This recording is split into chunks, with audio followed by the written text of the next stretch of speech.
Obviously, extremely pleased with the second half. Can't say that about the way the game started. It is not by design to build these double-digit deficits, and I mean we that is not something we're looking to do. And it just obviously coincidental that it's happened these first two games. But we're going to do everything we can to get off to better starts. But really proud of how the guys responded. Most importantly, and I know everyone's going to talk about RJ and Javon and scoring the basketball, and they did, fantastic. But that group of Caleb LeCount in the first half, Valentino, Pinedo, Saxby Sunderland, David Kasanganai, Benjamin Biella, and Ezra Osar, when they came in when we were in foul trouble, and knowing that we were without Brandon and we had to play some different lineups, just really proud of that young group of guys because they kept us within striking distance because they rebounded the basketball and they defended with great energy. And then obviously RJ, Javon, and Caleb scoring the basketball was a huge piece. All right, questions for Coach?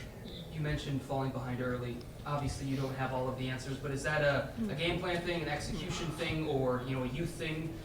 What are some of the things that you see as a coach that might be able to patch this up over the course of the next week or two? Yeah, it's a great question. I would tend to think that it's more experience. I would believe that. I mean, again, tonight, that when we got out there on the court tonight, there was 3 seniors, I think, in the starting lineup, or 2 seniors and a junior, and particularly backcourt guys that are older players that have played a lot of minutes. But that being said, that's not an excuse. We have to find a way to be better to start games. And what happened tonight was not that different than Mercer, because to be honest, their first three or four shots they made, our defense was not the issue. The defense, we were playing defense. We weren't as aggressive and obviously causing as much disruption as we did later in the half and clearly the second half. But the biggest thing was that they were making some tough shots, and you give them credit. They got really good players.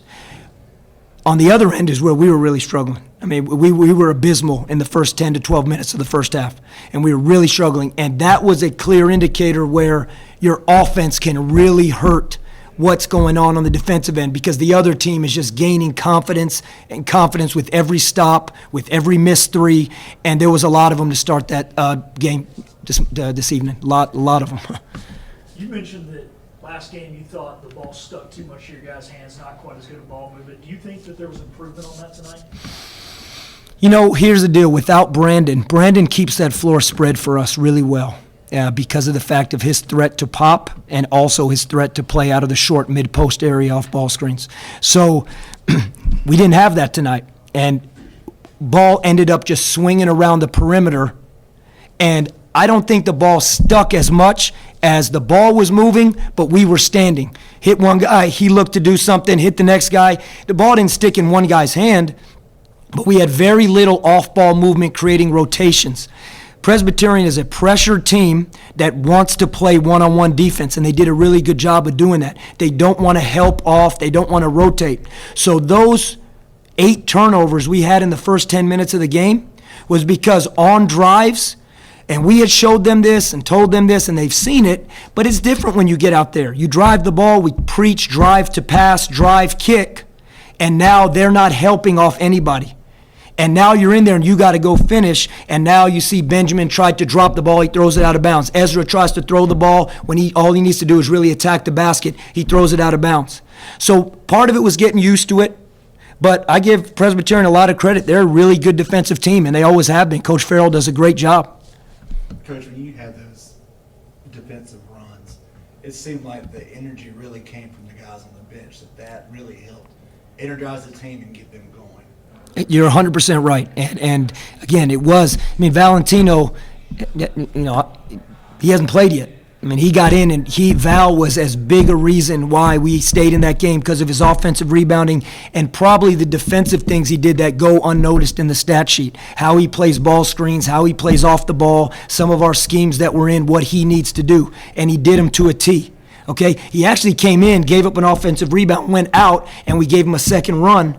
And he went, and at that point, he really did well. But whether you call it Caleb or Dave, Saxby, Val, Ezra, there's no doubt about it that was the group that changed an energy standpoint. I think we cut it to 6 or 7 after being down 19. And, and obviously we took a lead in the second half, but it was that group that gave us even a chance. Is that kind of, when you talk about the culture you want to put into this program, is that where that's coming from? Is that kind of the idea of a perfect Mike Houston team would have, or Mike Schwartz team would have those types of things? I would love to have a Mike Houston team, believe me. I'd feel real good if we had a Mike Houston team. So, but no, just honestly speaking, I think all coaches would love a team to understand that, hey, whether you're the first guy or the 16th guy, every day you prepare, you got to be ready. I think we got a coaching staff that does such a great job. Not, the guys that play big minutes don't get more time with them than the guys that don't. The same guy that doesn't play or that's a potential red shirt gets the same individual workouts, the same film study, gets the same time in practice, maybe not the reps in practice, but he's held to the same standard.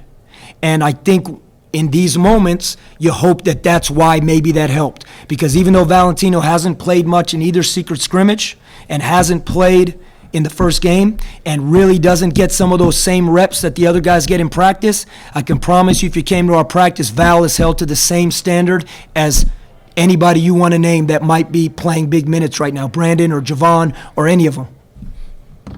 Anything else for Coach? I want to ask about Caleb McCown.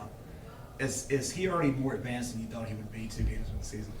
I don't know, advanced. He's got such a long way to go in terms of understanding just some of the nuances that he's got to be great in. And whether that's transition defense, whether that's teams trying to attack him in the post, because they will. They see Caleb, they think, and this was a team with Crosby, James, and Reddish that posts up their guards. I mean, those are big physical guards. So we knew going into the game, we're going to have to deal with that, especially when Caleb's in the game. I mean, Javon's a big guard, Jaden's a big guard, Quentin's a big guard. But when Caleb keeps learning how important those details are, to your point, as an offensive player, I said this when he got to Greenville, Caleb's been scoring the ball at his size for a long, long time. He knows how to do it. And that doesn't mean it's going to translate with the same volume as it did in high school or anywhere else, but Caleb knows how to score the basketball. All right, anything else for Coach? Last thing I have, offensively, second half, obviously it always helps when you're making shots. What would you think about the way your offense was moving? Because there was a lot of extra passes, there was a lot of driving kick.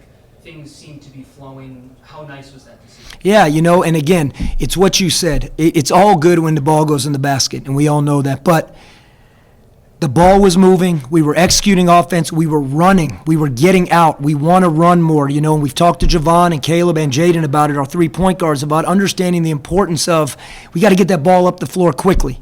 And sometimes we put so much emphasis on defense every possession that sometimes we get the rebound and maybe the guys take a breath for a second, and that's the growth we got to have as a team. We got to keep putting it on. If we get a rebound and we get a stop, no time to relax. We're not trying to walk the ball up the floor. We want to ball ahead, advance the ball, and then flow into our offense. But with that being said, the ball movement was much better.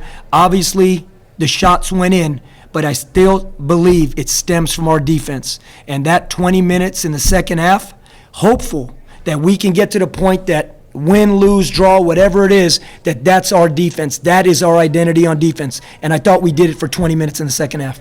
All right, thanks, Coach. Thanks, Coach. Thank you, guys.